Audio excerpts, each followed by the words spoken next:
Ahora la pregunta es, ¿qué sistema que no está regulado tú creas para que tenga estos buenos resultados? Pero quizás antes de llegar a ese tema, tenemos que repasar una vez más qué es lo que está haciendo el juez, para después entender cuáles son los elementos claves para asegurar que los jueces actúen como nosotros queremos que actúen. Si no sabemos los elementos en la sopa, muy difícil va a ser entonces entender qué es lo que estamos hablando. Así que, número uno, los jueces tienen que, bueno, no necesariamente los jueces, el sistema judicial está encargado de tomar dos decisiones. Una es sobre los hechos y los motivos. O sea, necesitas un jurado o un árbitro, alguien que diga, estos son los... Y incluso que hacen anuales sobre la independencia judicial, sobre la corrupción, sobre el sentir de la justicia, y en ello tiene mucho que ver el sistema judicial y sus máximos eh, al final son la Corte Suprema.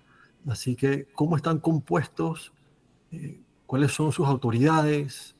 ¿Cómo se comportan? Todo está muy entrelazado. Y es importante no solamente entender el sistema que tenemos en Panamá, pero también entender qué otros sistemas existen y no solamente la forma que se escogen, pero qué otras diferencias existen en el sistema que llevan a que los resultados sean tan diferentes, porque realmente lo son. Y para ello nos tenemos que separar de eso de los buenos y los malos, y solamente pensar en incentivos. Si una persona que está pensando en su propio interés, tú lo pones en una situación u otra, ¿cómo va a tender a actuar? Obviamente en cualquier situación tú puedes tener una persona como Cristo que va a estar dispuesta a que lo crucifiquen. Pero como promedio, la mayoría de los humanos, desgraciadamente, no somos ángeles y por ello necesitamos entonces sistemas que no solamente piensen en personas buenas, pero en personas que simplemente están motivadas por su interés propio. Es la realidad en general. Entonces, ¿qué en nuestro sistema es diferente? ¿Qué es similar? ¿Cómo funciona? Y para ello entonces comenzar, bueno, ¿cuál es el objetivo del sistema de justicia? Y en eso, Roberto, el objetivo es proveer una instancia imparcial para el ajuste ordenado de disputas. Tú cuando tienes a dos personas que están convencidos que el otro está errado y que él tiene la razón, o que está convencido de ser el gobierno, que el otro ha hecho un crimen y el otro está convencido de que él no ha hecho el crimen, necesitas una instancia imparcial que le demuestre no solamente cuál es la ley, pero cuáles son los hechos y los motivos para poder tomar una decisión. Entonces, como realmente existen muchas disputas, porque nosotros como seres imperfectos a veces no entendemos lo que está ocurriendo y creemos que tenemos la razón, y muchas de estas disputas puede ser que los dos están igualmente errados, igualmente en la razón, ¿eh? Entonces hay que deslazar cuál es el problema, o una persona que puede ser que haya sido eh, eh, culpable de hacer un hecho delictivo, pero ¿qué tan culpable es? Entonces se necesita ir a un ente imparcial que vea los hechos y diga, bueno, esta es la ley y esta persona es o no y qué tan culpable, porque puede ser que, digamos, alguien mató a otra persona, pero no solamente los hechos, puede ser que nadie está discutiendo que hubo un muerto, alguien que mató al otro, pero quizás el motivo, ¿por qué mató a esa persona? ¿Fue defensa personal? ¿Fue por odio? ¿Fue para lucrar? Dependiendo qué es, pues le pueden llevar más tiempo de penalidad o menos tiempo o nada. Y el hecho en sí puede ser el mismo, que alguien mató a otra persona con un revólver, pongamos, pero los motivos pueden ser diferentes. Necesitas a un ente que ajuste de manera ordenada las disputas. Y eso es en general lo importante del sistema judicial. Y esta disputa no son solamente en lo civil, en lo penal, pero también es del poder adentro del gobierno, porque siempre va a haber entes adentro del gobierno que van a decir que tienen mucho más poder de lo que realmente la Constitución o la ley le provee. Entonces, bueno, hay una disputa. Yo digo que tengo este poder, hay otro que dice que no lo tengo. ¿Quién decide dónde está la línea, dónde se traza esa línea? Y para ello entonces necesitamos jueces, son como árbitros que sean imparciales, porque si el árbitro es afín a una de las partes, no va a poder ser imparcial cuando trate de descifrar qué dice la ley, cuáles son los hechos y cuáles son los motivos. Pero de ahí se desprenden muchas otras cosas que deberíamos hablar hoy.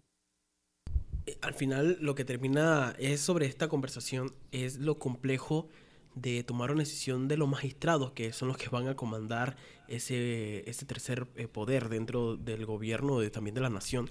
No es un cargo cualquiera que uno dirá, sí, es un cargo que, como lo hemos hablado en programas anteriores, se encarga de regular muchas veces la acción que toma el órgano ejecutivo y legislativo, porque es el órgano judicial.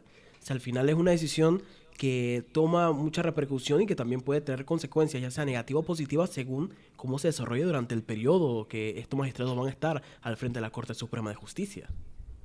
Así es.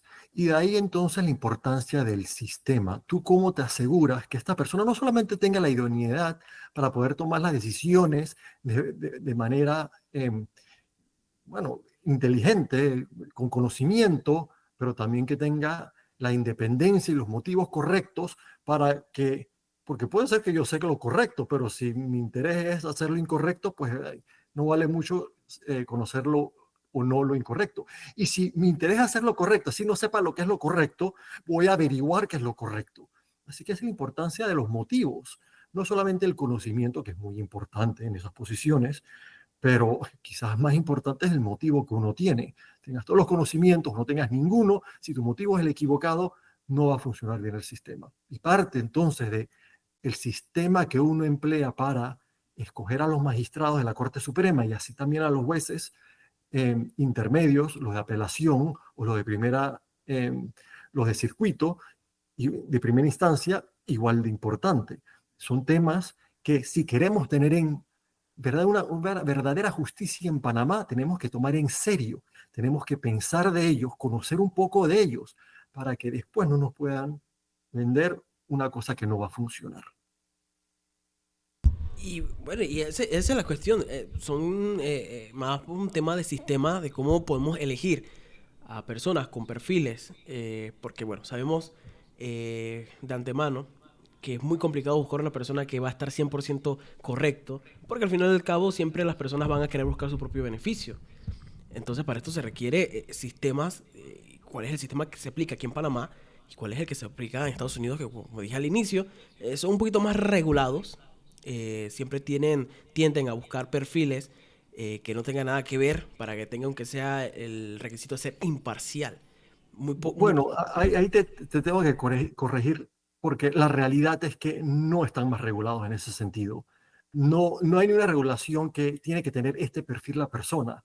Es el mismo sistema diseñado de tal forma que las personas tomando la decisión de quién va a ser el juez tienen un motivo a poner a cierto tipo de persona. Es algo completamente diferente. Y una vez que eres escogido, el sistema está hecho de una manera que tú tienes un motivo, tienes un interés personal en actuar de una manera.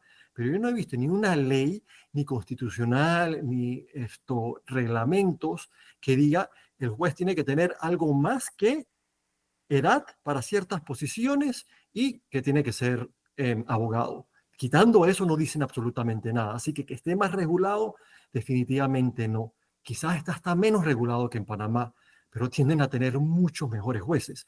Ahora la pregunta es, ¿qué sistema que no está regulado tú creas para que tenga estos buenos resultados? Pero quizás antes de llegar a ese tema, tenemos que repasar una vez más qué es lo que está haciendo el juez, para después entender cuáles son los elementos claves para asegurar que los jueces actúen como nosotros queremos que actúen. Si no sabemos los elementos en la sopa, muy difícil va a ser entonces entender qué es lo que estamos hablando. Así que, número uno, los jueces tienen que, bueno, no necesariamente los jueces, el sistema judicial está encargado de tomar dos decisiones. Una es sobre los hechos y los motivos. O sea, necesitas un jurado o un árbitro, alguien que diga, estos son los hechos en el caso. Y siempre van a estar en disputa, o casi siempre van a estar en disputa. Así que necesitas a alguien imparcial que diga, es para la izquierda, es para la derecha, es alto, es bajo, es caliente o es frío, que nos den los hechos y los motivos también. Esa es una parte. Y después necesitas también un árbitro que te diga qué dice la ley. Por ejemplo, esto puede ser que hay una línea a esto, no sé, comprar pan. Y viene la persona, llega de último y dice, me robaron el puesto. Se puede sentir que la persona que llegó antes de él, que se paró temprano, llegó antes, bueno, está en línea antes, y puede ser que la última persona se siente que le han robado porque no va a haber pan cuando él llegue, porque ya llegó de último y se va a acabar. Entonces, bueno, ¿es eso realmente el robo? Necesitas a alguien que diga, que defina qué es la ley. Si no tienes a alguien que defina qué es la ley, pues entonces cualquier cosa puede ser cualquier cosa. Y aquí viene el primer problema que tenemos en Panamá. Cada ley debería ser aplicada de manera idéntica cuando el caso es similar. Por ejemplo, si viene hoy, yo llegué último de la línea en la fila, bueno, puede ser que yo tenga ese amigo del juez, así que no puede ser que ese día interpretan la ley como que el que llega antes es ladrón y al día siguiente eres tú el que llegas y entonces te aplican la ley como debería ser. Necesitas crear jurisprudencia. Ese es el primer aspecto esencial de la justicia, la jurisprudencia. Y en Panamá tenemos cero jurisprudencia. Cada vez que se aplica la ley, los jueces la pueden aplicar como ellos quieran, la pueden interpretar de manera distinta para casos similares. Dependiendo quién sea la persona al frente de ellos, pueden aplicar, decir, la ley quiere decir esto, y al día siguiente pueden decir, la ley quiere decir esto otro. Y no solamente en la primera instancia, lo hacen en la segunda instancia, en apelación, y lo hacen en la instancia final, en la Corte Suprema. La ley es flexible. En Estados Unidos no lo es. Ahora, ¿cuál es la diferencia? Porque estamos hablando, una cosa es quiénes son las personas y la otra cosa es sus decisiones. Dime. Al final, ese es el punto que hemos siempre tocado acá en este segmento. Muy diferente es tener a alguien que te dé el significado de lo que en verdadmente es la definición de esa ley, muy diferente a la interpretación, porque si cada uno de nosotros nos diera en ese puesto, uno lo interpreta como según, a mi juicio, yo lo interpreto. Y ese es un buen ejemplo de la panadería, porque para mí yo puedo interpretarlo de que sí, sí se lo robó porque, bueno, llegó temprano. Para otra persona dirá, no, ¿cómo es? Yo lo Y me quedé interpreto que sin no es pan, así. ajá, yo me quedé sin pan, yo quería pan, ¿qué pasó? Me lo quitaron. Ajá, y al Sí. final, ese es el problema, el problema cuando hablamos de matices a lo que es un sistema que tú armas para poder elegir una persona que no sea un intérprete. Tú buscas a alguien que no sea un intérprete, sino una persona que conozca la ley y sepa cómo se aplica, dándole significado a la ley.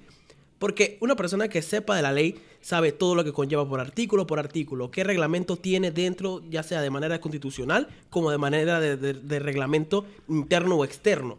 No una persona que te interprete porque según vio ese día que era de esta manera, pero al final resulta que no era de esa manera y al rato aplica otro completamente diferente. Y ahí está la gran dificultad, que las decisiones son tomadas por humanos que siempre pueden interpretar. ¿Cómo solucionas este problema? Es la jurisprudencia, el stare decisis, que le dicen en los Estados Unidos. La idea es asegurar que, como dije antes, que siempre para casos similares se aplique la ley de manera idéntica.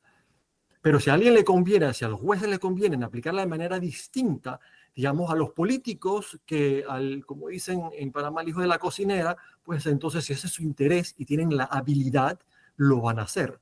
Siempre van a tener la habilidad, ahora vamos a quitarle el interés de hacerlo. Hay dos elementos esenciales para que exista jurisprudencia. En Panamá, yo siempre que escucho a los abogados hablar de este tema, es la educación. No, la educación no tiene nada que ver con crear jurisprudencia. Que ellos sepan que tienen que aplicarla de manera igual. No, eso no es. Estados Unidos no dan esa clase de jurisprudencia, ni de ética, ni nada así. Crean un sistema que motiva, es más, casi obliga a la jurisprudencia.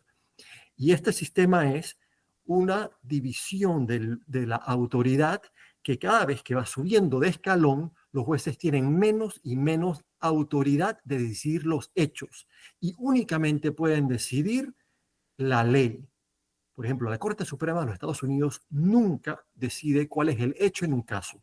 Los hechos ya han venido a ella en los tribunales anteriores. Y es más, incluso las cortes de apelación casi nunca dictan los hechos. Se le hace muy difícil. Tendrían que mandarlo a un nuevo juicio, por lo mucho. Los hechos se dictan es en las cortes de primera instancia.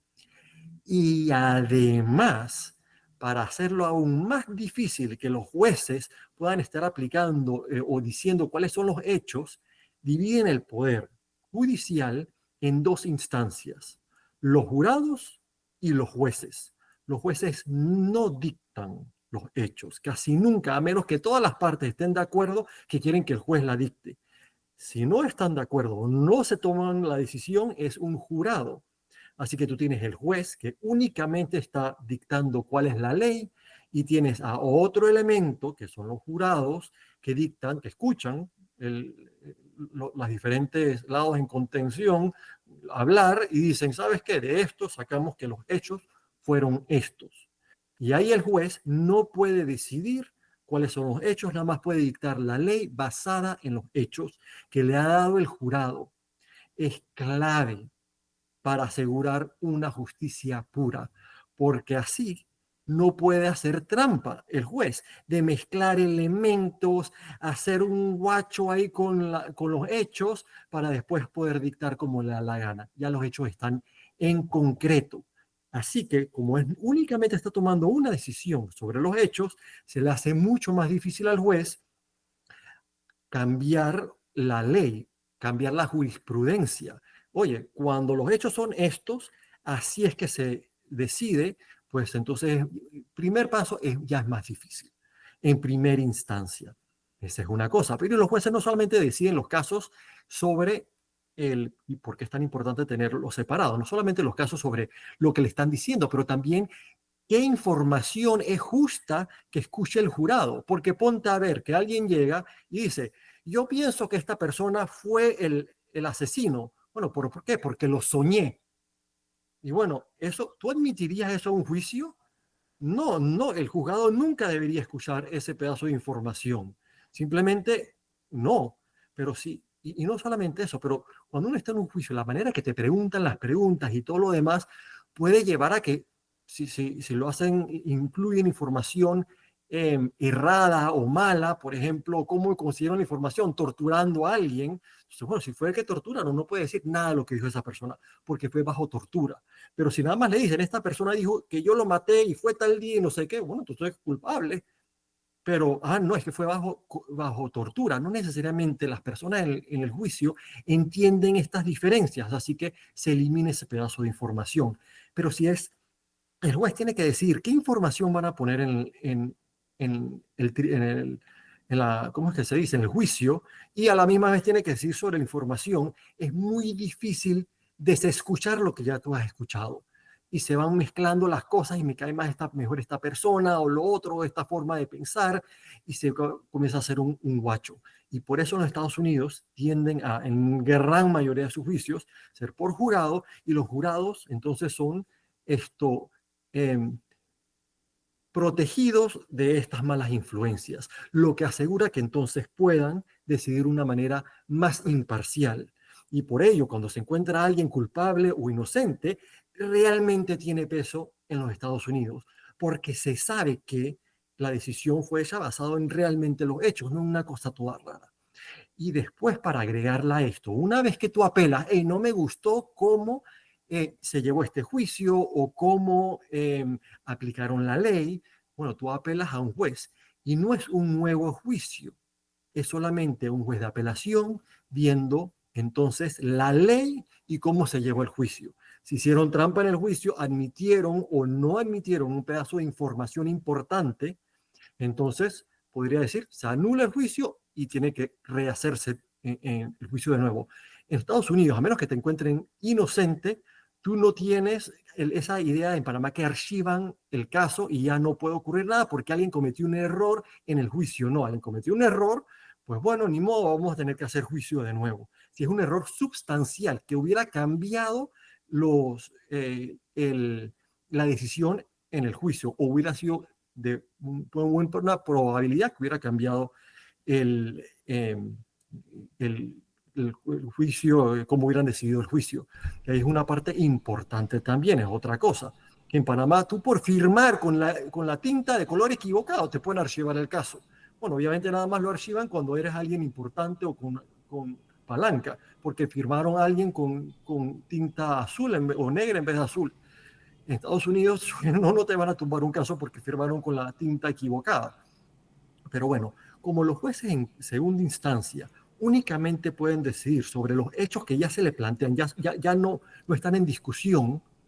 Ellos toman muy a pecho que los juzgados de abajo no sigan la jurisprudencia que ellos crean sobre cómo deciden los casos, la ley en los casos. Y nada que decir la Corte Suprema, porque la Corte Suprema ya no está viendo cientos de casos, sino unos cuantos al año. Los casos donde realmente hay algo de peso en cómo se define la ley. Y hay que los juzgados de abajo entonces no sigan lo suyo, porque ya no es una mezcla rara de sí y no, de los hechos con cómo yo interpreto la ley, que no crea jurisprudencia, sino es solamente dictando la ley basado en los hechos sólidos. Y si es lo único que hacen, se vuelven las Cortes Supremas, por humanos que son, muy celosos de la manera que ellos han decidido el caso y que los de abajo lo sigan. Y bueno, esa es una mitad de asegurar que haya jurisprudencia. La otra mitad es cómo llegan los jueces a las posiciones de poder, de tomar decisiones sobre los casos, cómo se vuelven ellos jueces, árbitros, cómo llegan a esa posición. Llegan por favoritismo de una facción adentro de la sociedad. Si fuese así, si llegan gracias al beneplácito de una facción, entonces van a siempre tener que hacer lo que está dentro de sus posibilidades para que el juicio sea llevado en su favor.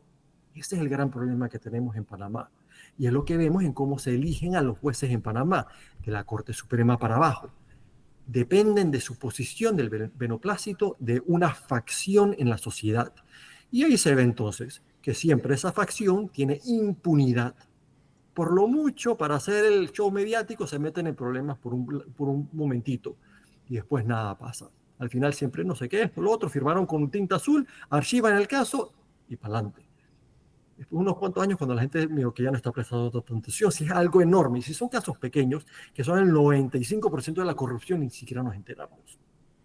Entonces, el segundo elemento es cómo uno escoge a los jueces para que sea de manera independiente, que se sientan independientes de las facciones. Muy, muy interesante el tema, pero vamos a irnos al corte y al regresar vamos a seguir desmenuzando porque, bueno, esta primera parte hablamos un poquito sobre esa jurisprudencia que para muchas personas puede ser una palabra que conozcan. Yo anteriormente sí lo había escuchado. Es más, ahí voy a tirar un spam. Recuerda seguirnos en Radio Encon porque creo que esa palabra la subimos en De la A a la Z con Magdiel Torres. Un saludo que está de vacaciones. Y es interesante ver cómo son esas capas al momento, no solamente de escoger a los magistrados de la Corte Suprema, sino cómo se lleva esa justicia poquito a poquito. Pero vamos a seguir desarrollando esto después del cambio. Ya son las 3:30 de la tarde. No se preocupe que al regresar seguimos aquí con más en Relax con Miguel Arroz en Estructuras para Crear Justicia. En la primera media hora, Miguel, estuvimos conversando un poquito sobre esa importancia de la jurisprudencia. Ahora sí vamos a entrar en materia de las escogencias, el sistema que se usa para poder escoger a los magistrados y la importancia que tiene la misma dentro de la gobernanza y también desarrollo de un país. Ir un poquito para atrás y recordarle qué es el objetivo del sistema judicial, es proveer una instancia imparcial para el ajuste ordenado de las disputas.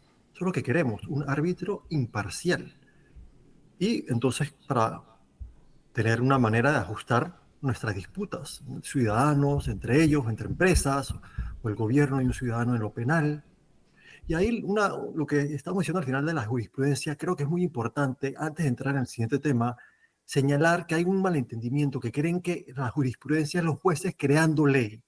Eso no es la jurisprudencia. La jurisprudencia es el conjunto de decisiones judiciales que toman sobre casos específicos y que sirven para interpretar y aplicar las leyes en situaciones similares. Ellos están interpretando la ley. Bueno, alguien escribió esta ley. ¿Qué realmente quería decir esta ley? ¿Qué es lo que quiere decir las palabras en el papel? ¿Cómo se aplica en la vida real? Porque puede haber diferentes personas que están en contradicción sobre qué quiere decir la ley. Necesitas una ley que diga qué es lo que quiere decir. Y una vez que llega hasta la Corte Suprema, ya está en piedra. Esto es lo que esta ley quiere decir hasta que la cambien. Si es la Constitución, hasta que cambie la Constitución. Si es una ley hecha por órgano legislativo hasta que cambien la ley. Pero el momento que cambian la ley, pues se puede crear jurisprudencia nueva, porque esa jurisprudencia basada en la ley que ya no existe, ya no existe. Entonces, si a los jueces interpretan la ley o la constitución de una manera que no le gusta al pueblo, bueno, puede cambiar la ley o la constitución, 100%. No están creando ley, están interpretando, están dándonos una manera factible, fácil de ver cómo se aplica en el mundo real. En los Estados Unidos sí enseñan mucho jurisprudencia, que no es lo mismo que dicen en Panamá, que es que enseñarle ética para que apliquen la jurisprudencia. Eso no es lo que aplican, nada más le dicen, estas son las leyes que existen en nuestro país, en nuestro estado, y esta es la jurisprudencia de tú cómo lees esta ley para poder aplicarla en el mundo real. Y ahora, para que entonces todo esto funcione de manera adecuada, necesitas no solamente, como expliqué antes, a jueces, especialmente en los de medio rango, los de tribunales de apelación y más la Corte Suprema, que nada más estén enfocados en la ley, no, no también en los hechos, porque entonces ahí sí comienzan a mezclar todo y es imposible crear jurisprudencia.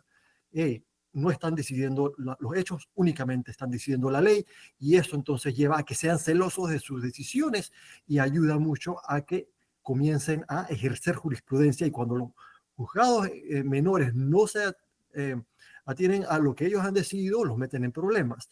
Y la segunda entonces es lo que íbamos a hablar, tú cómo creas jueces imparciales. Y ahí para ello entonces estamos hablando de qué elementos se utilizan para afectar la dependencia o el bienestar de los funcionarios. Es decir, si yo soy dependiente hacia otra persona, ellos tienen en sus manos la manera de afectar mi bienestar. Mientras más maneras tengan de afectar mi bienestar, menos imparcial lo voy a hacer.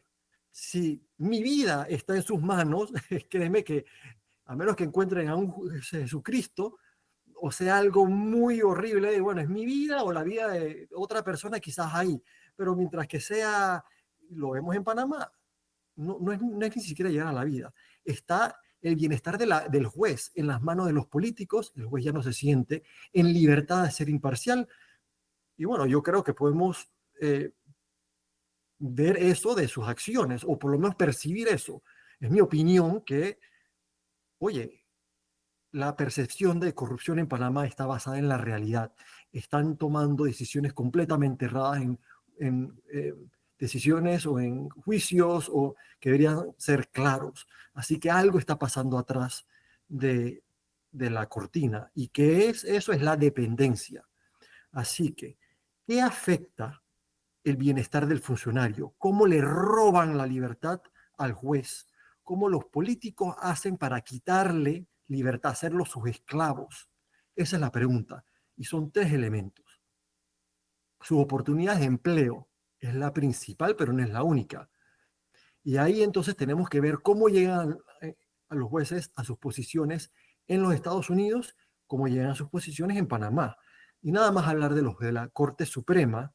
En los Estados Unidos hay que recordar, hay 51 sistemas constitucionales, no uno, 51, 50 estatales y uno federal. El sistema federal es como la Unión Europea, que es una unión económica, y la estadounidense también militar. Son un poquito diferentes porque en Europa es nada más económica, en Estados Unidos también es militar. Y se decidieron que tenían que tener para estos 50 países que son súper celosos uno del otro, que quieren hacer lo que le da la gana, necesitaban un centro muy poderoso, porque los estados en sí son muy poderosos. Y crearon un sistema unitario, y que el presidente tiene mucho poder. Para más decimos hiperpresidencialista. El presidente de los Estados Unidos, pone a los jueces, igual que en Panamá. Pero en ningún estado han hecho eso, porque los jueces rigen la ley sobre los estados, no exactamente sobre las personas. El 98% de los juicios son en juzgados estatales, donde realmente se crea la justicia en los Estados Unidos, son en las constituciones, en los gobiernos estatales. ¿Y qué hacen ahí? Para entonces asegurar que los jueces sean independientes de las facciones políticas, de los poderes políticos y económicos. ¿Cuál es la cosa que han hecho? Entonces, muy bien, hay tres elementos para tú quitarle, bueno, la oportunidad de empleo, que hay tres maneras de escogerlos. Una es que el gobernador o el presidente, el gobernador de los Estados Unidos, o el presidente en Panamá o el país de Estados Unidos, que pueda escoger de a dedo. Y después que el legislativo desapruebe o no. Ese es un sistema, que es lo que tenemos en Panamá. El problema con ese sistema es que le has dado a una facción la decisión de escoger al juez.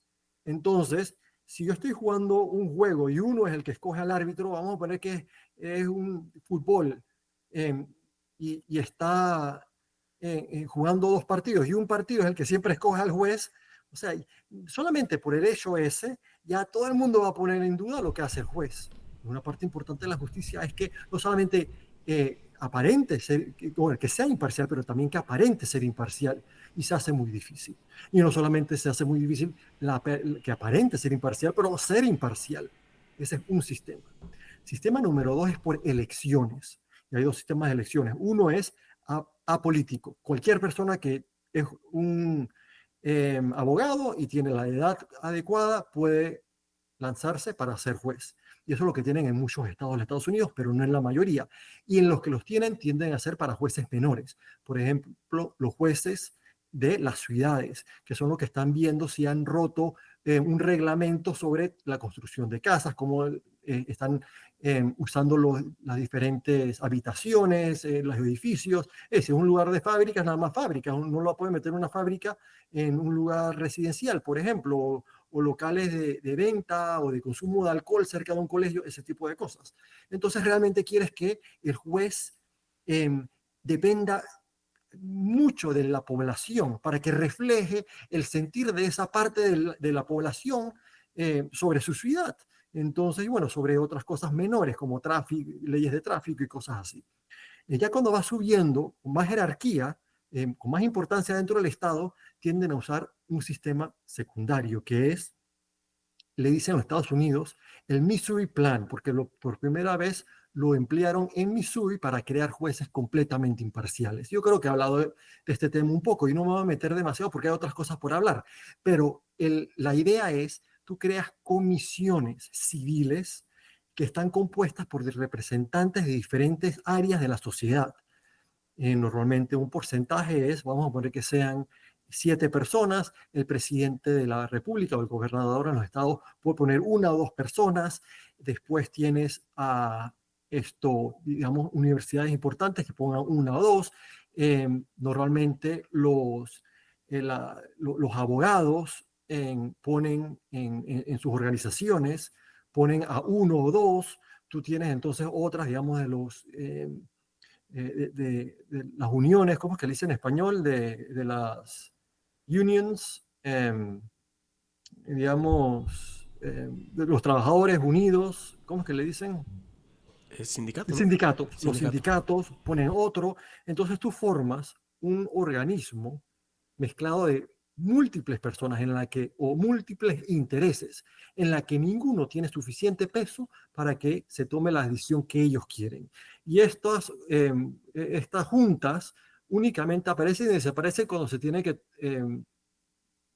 que decidir que se emite un juez nuevo, pues tienen que contratar un juez nuevo. Entonces, bueno, esta junta se decide de hacer una lista de 3 personas que van a ir al gobernador, que decide de esas 3 listas. Pero las personas que pueden aplicar a la junta tienen que pasar exámenes antes a través de otro sistema, también civil. Así que ya llegan ahí por su mérito. La junta hacen entonces entrevistas a los que ellos sienten son las 3 personas más aptas, le mandan el nombre al gobernador y entonces el gobernador ahí elige a una que va entonces al, eh, al órgano legislativo, y si el órgano legislativo acepta, se vuelve el juez. Pero ahí no termina.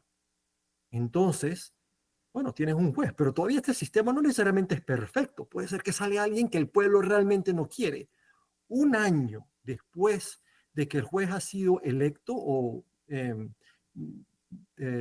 nominado para esa posición, va a un plebiscito popular. Y entonces la población si es, digamos, un juez de circuito, la población del circuito, si fuese un juez de la Corte Suprema, entonces todo el país decide en un voto sí o no si quiere mantener ese juez. Y de ahí entonces comienza el juez realmente a tener eh, su estancia, sea de 4 años, 6 años, 8 años, dependiendo qué tipo de juez. Y entonces cada cierto tiempo tiene que regresar a ese plebiscito. Y si no lo hace bien o si siente la población que lo está haciendo mal, lo votan. Y es una manera entonces que tienes a tantos diferentes elementos de la sociedad para que tú puedas llegar a ser juez, que ese juez ya no depende de ninguna instancia. Y él no se siente que depende de X o Y para llegar o mantener su puesto, simplemente de hacerlo bien.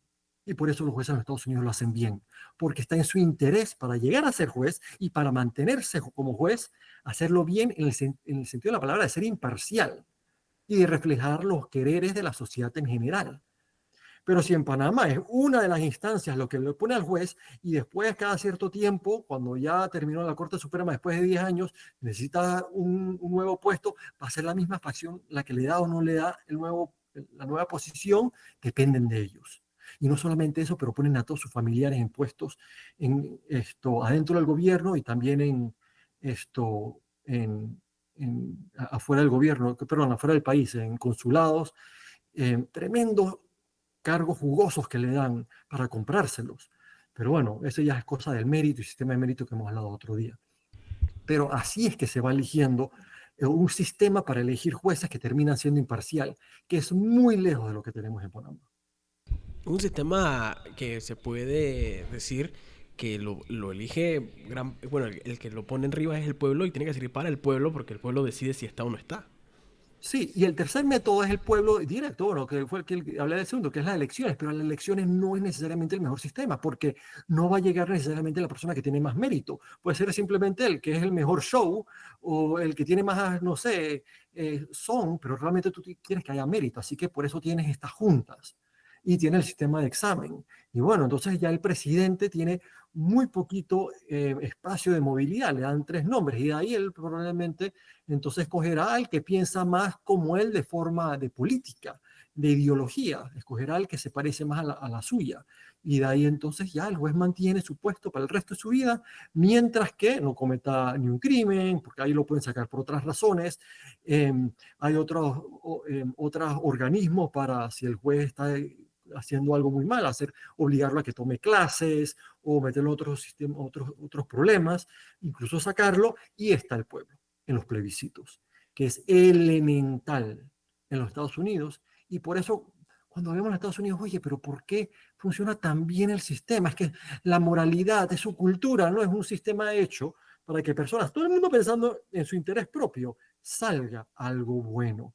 Y esto lo podemos hacer en Panamá, porque así como fue Missouri el primer estado que creó y adoptó este sistema, los demás vieron, oye, pero mira que tan bien lo están haciendo sus jueces comparado a nuestros jueces, que están comprados, que están allegados a uno u otro. Vamos a copiarnos el sistema. ¡Puf! Comenzó a trabajar mejor en Alabama, en Georgia, en Texas, y los demás iban copiando. Esto está funcionando, en Panamá funcionaría idéntico, pero nadie quiere hablar de esto. No, que el presidente ponga una buena persona. El pacto, que se ve por el pacto, nunca han escogido un juez del pacto. Han hecho el show, no sé qué, y al final el presidente siempre ha puesto a la persona que ha querido y nunca ha sido, yo creo, uno de los que está dentro de los que han hecho el show y las entrevistas y todo lo demás, quizás 1 o 2 veces por lo mucho, pero yo ni siquiera creo.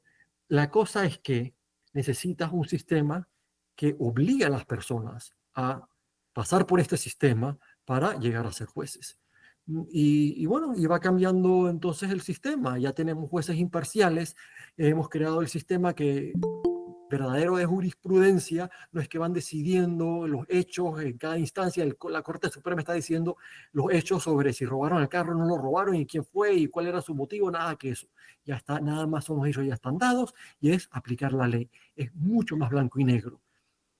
Y bueno, entonces terminas con un país donde hay verdadera justicia, donde en realidad se comportan como nosotros quisiéramos que se comportaran, pero no es porque son personas diferentes, es por la situación en que lo has puesto, en cuáles son sus poderes, qué decisiones están tomando, de qué se ponen celosos, y vas creando un sistema que realmente funciona. Y es tan lejos de lo que tenemos en Panamá, y es tan lejos de la conversación que tenemos en Panamá. Mientras que no salgamos de este eh, cuarto en que es la justicia equivale a ética, pues no vamos a llegar muy lejos. Tenemos que ampliar un poquito. No es que no importe tener a personas que realmente sienten la importancia de la justicia dentro de ellos, pero también tienes que darle la habilidad eh, de tomar acciones y decisiones basadas en ese sentimiento, no hacérselo tan difícil, porque si se lo hace difícil vemos el promedio, que es lo que vivimos en Panamá.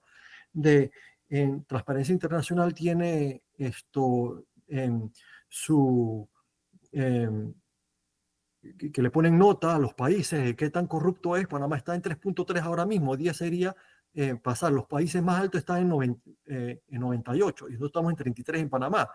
Así que tú eh, aplicas este sistema, el sistema de mérito que hemos hablado en otras semanas, mezclas estos dos y por sí solo, con estos dos sistemas ya estaríamos en 6, 6.5, 7. Hay que cambiar otras cosas para llegar más arriba. Y no hay que cambiar a ni una persona. Puedes mantener hasta las mismas personas dentro del gobierno, pero comenzarían a tomar decisiones diferentes. Al final es cuestión de atreverse a usar el interés de la persona por el bien del público, porque al final uno puede decir, y es el discurso que muchas veces se da, es que hay que elegir una persona que sea buena, pero el ser Y humano, definen. el ser humano por naturaleza siempre va a velar por el interés propio. Y eso Entonces, no es malo ni bueno, es la realidad. Es como que el humano necesita respirar oxígeno. Eso no es malo ni bueno, es simplemente parte de la realidad.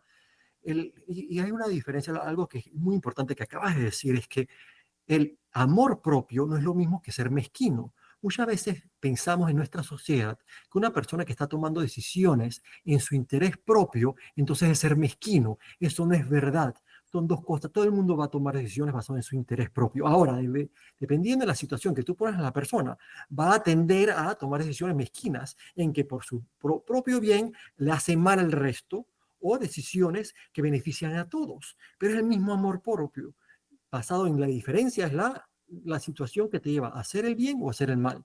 Hey, en Cuba, no es que las personas no sean las mismas y con las mismas ganas de salir para adelante y trabajar o las habilidades que en los Estados Unidos o que los mismos cubanos en Miami, es la situación en que los has puesto. En una son muy productivos, en la otra no. En una tienen mucha justicia, en la otra muy poca. Son los mismos cubanos que están en Miami. Y lo ves en los mexicanos que llegan a los Estados Unidos o los venezolanos que llegaron de Venezuela, los sacaron de Venezuela, Chávez, porque eran tan corruptos, que la población estuvo dispuesta a elegir a Chávez, que después se quedó de dictador durucho, pero era la gente que eran los empoderados, que estaban llevando un país rico por el petróleo, pero extremadamente injusto. Llegaron a Houston, que está lleno de venezolanos, y todos actúan igual que cualquier otro gringo. ¿Por qué? Pues la situación es diferente, entonces comienzan a actuar de manera diferente. Uno tiene que ver esta realidad y para poder, como acabas de decir, creo que es un tema que deberíamos hablar más a menudo. Eh, y nos tenemos que salir de esa idea de que actuar en beneficio propio es hacer el mal. Y solamente una persona que ignora su propio interés, ignora su propio bienestar, es el que puede hacer el bien. Bueno, quizás en Panamá, como en Panamá tenemos un sistema tan corrupto diseñado para corromper, es verdad, pero tú puedes diseñar un sistema en que no necesitan tomar esa decisión entre el bienestar propio y el bien común. Y bueno, y eso es un buen sistema. Y en Corintios 2, ¿cómo es que se dice en español? Second Corinthians, uno de mis relatos bíblicos que más me gusta a mí es, el libro de Corintios. ajá, que es en Corintio, la iglesia de Corintio acaba una de las primeras iglesias cristianas.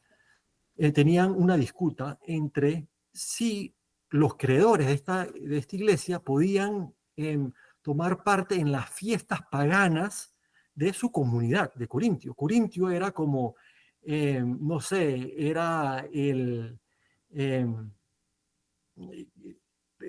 la California, el Hollywood, no sé, de esa época, o Las Vegas de esa época, donde era fiesta y todo lo demás era donde la gente iba a fiestar. Así que era de puro desbarajuste y habían fiestas. Pero bueno, para tú poder ser parte de la sociedad, decían unos, y que otros te vieran, y tienes que entonces ser parte de la sociedad, tienes que estar en parte de la comunidad y en las fiestas o las bancadas grandes que hacían en el pueblo y lo demás. Pero otros decían, pero están dándole, hidrolitando a estos otros dioses y están matando animales a estos otros dioses. ¿Cómo vamos a comer? No, esto nos haría mal.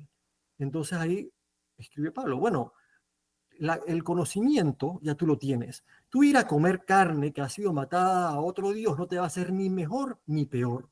O sea, si tú crees en Dios, eso no es un pecado. Pero ten cuidado con estos pequeñitos. Personas que no saben, no tienen ese conocimiento sobre el bien y el mal, sobre Dios, sobre Cristo.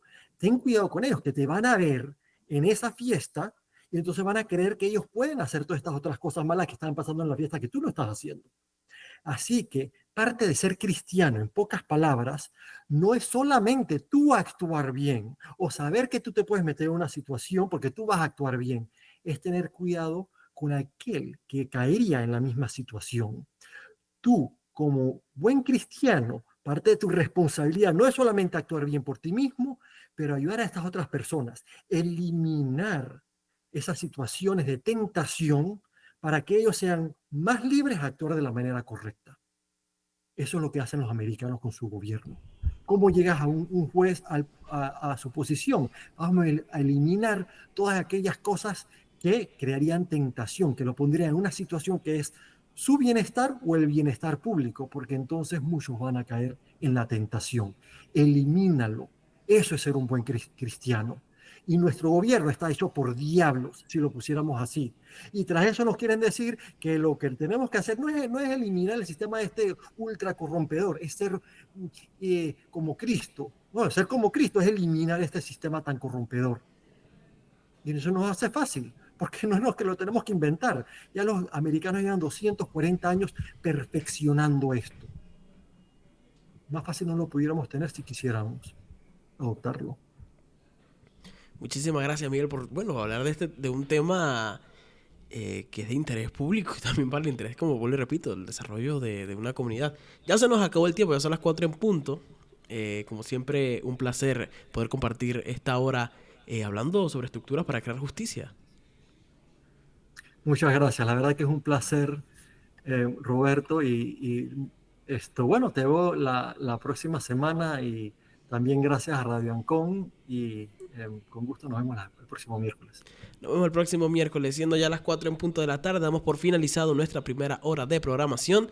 Pero no se preocupen, que aún nos quedan una hora más. Nos quedamos aquí hasta las 5 de la tarde. Así que no me muevan el dial, ya nos vamos al corte comercial. Y al regresar seguimos con más aquí por Radio Ancon 92.1 FM y radioancon.com.